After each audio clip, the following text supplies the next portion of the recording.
Hello friends, तो आज हम बात करने वाले हैं थॉर और थॉर के दोनों हथियारों की, जिस को हम कंपेयर करेंगे। तो उनका नाम है म्योनिर और स्टॉर्मब्रेकर। तो पहले हम उनकी पावर्स के बारे में बात करेंगे, फिर हम उसका कंपैरिजन स्टार्ट करेंगे। तो पहले हम बात करते हैं म्योनिर की। तो म्योनिर थॉर का फर्स्ट वेपन है, जिसको थॉर पहले लाइटनिंग को काबू करने के लिए इस्तेमाल करता था, लेकिन उसका म्योनिर टूटने के बाद उसको स्टॉर्मब्रेकर मिला। अब हम उसकी पावर जान लेते हैं। अब हम उसकी ओरिजिन जानते हैं। तो उसकी ओरिजिन एक बार एक बहुत ही ज्यादा बड़ा स्टॉर्म पूरे यूनिवर्स में तबाही मचा रहा था। तो जब वो एसगार्ड पे आया तो ओडिन ने उसको एक उरु मेटल के टुकड़े में कैद कर दिया और नेडावेलियर के डॉर्स को बोला कि इससे एक हैमर बनाओ। तो उन्होंने उसको बना दिया और ओडिन को दे दिया। उसके बाद जब ओडिन की पहली बेटी हुई हेला, उसने उस हथौड़े को उठा के उसका इस्तेमाल किया। उससे वो लाइटनिंग को काबू नहीं करती थी। वो उससे सिर्फ हथौड़े की तरह ही उसको फेंकती थी और उसकी मदद से उड़ती थी। लेकिन उसके बाद कई हजार साल बाद थॉर ने उसका बिल्कुल अलग तरीके से इस्तेमाल किया, जिससे वो अपनी पावर लाइटनिंग को काबू करता था और वो उसको उड़ाता भी था। और कुछ तो ये थी उसकी ओरिजिन। अब हम उसकी पावर्स के बारे में बात करते हैं। तो उसकी पावर्स है लाइटनिंग को काबू करना। और अब हम चलते हैं स्टॉर्मब्रेकर पर।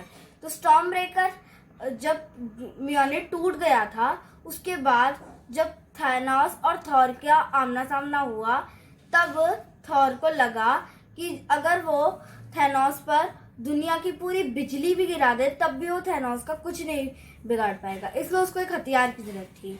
तो वो जाता है निडावेलियर और स्टॉर्मब्रेकर बनाता है। उससे उसको जितनी पावर चाहिए होती है उसकी दुगनी हो जाती थी और वो बाइफ्रॉस्ट भी खोल सकता था। तो अब हम इनका कंपैरिजन स्टार्ट करते हैं।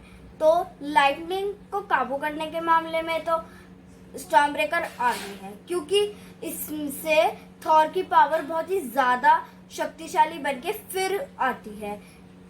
इसीलिए लाइटनिंग को काबू करने में स्टॉर्मब्रेकर ज्यादा अच्छा है। और अब हम बात करें स्पीड की। तो स्पीड के मामले में स्टॉर्मब्रेकर ज्यादा अच्छा है, क्योंकि म्योनिर से थॉर उड़ता है, लेकिन स्टॉर्मब्रेकर से वो उड़ भी सकता है और वो जब चाहे तब बाइफ्रॉस्ट खोल सकता है। और इसी की हेल्प से बाइफ्रॉस्ट इतना शक्तिशाली वो है कि अगर उसको ज्यादा देर किसी प्लैनेट पे रख दिया जाए खोलकर, तो वो उस प्लैनेट को ही खत्म कर सकता है। इसीलिए तो थॉर के पास इसीलिए एक नया वेपन आ चुका है जो लाइटनिंग को काबू तो नहीं कर सकता, वो लाइटनिंग को भी काबू कर सकता है और बाइफ्रॉस्ट उसके लिए एक रिपल्सर की तरह है। वो जब चाहे बाइफ्रॉस्ट को किसी प्लैनेट पर खोल के उस प्लैनेट को तबाह कर सकता है।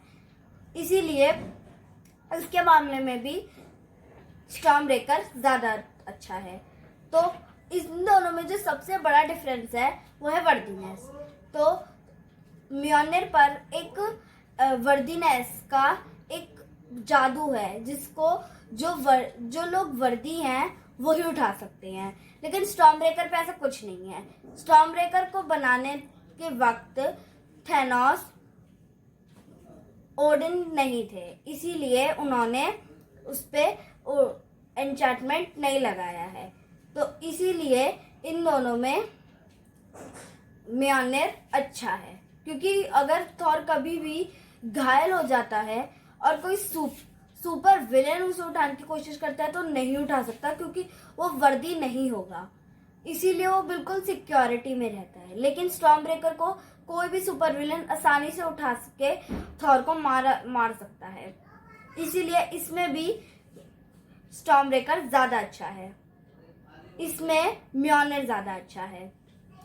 तो अब हम चलते हैं इन दोनों के सबसे लास्ट उस पे, जो कि है इन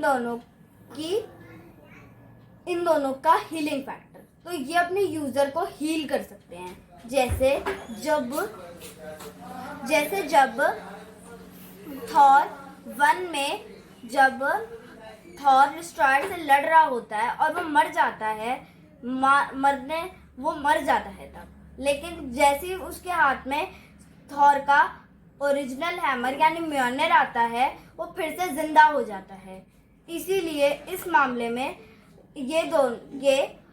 म्योलनर अपने यूजर को हील कर सकता है, लेकिन स्टॉर्म ब्रेकर भी अपने यूजर को हील कर सकता है, क्योंकि स्टॉर्म ब्रेकर बनाने के वक्त थॉर मर गया था, लेकिन स्टॉर्म ब्रेकर हाथ में आते ही वो फिर से जिंदा हो गया और उसने बाइफ्रॉस्ट खोलकर सुपर हीरो एंट्री में सबसे अच्छी एंट्री मारी थी।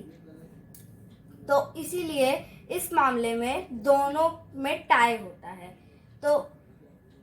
तो इस मैच का विनर कोई नहीं है, क्योंकि दोनों कुछ मामलों में म्योलनर ज्यादा अच्छा है और कुछ मामलों में स्टॉर्म ब्रेकर ज्यादा अच्छा है। तो थैंक यू। तो अगर आपको ये वीडियो अच्छी लगी हो तो लाइक करना और मेरे चैनल को सब्सक्राइब करना ना भूलना। बाय।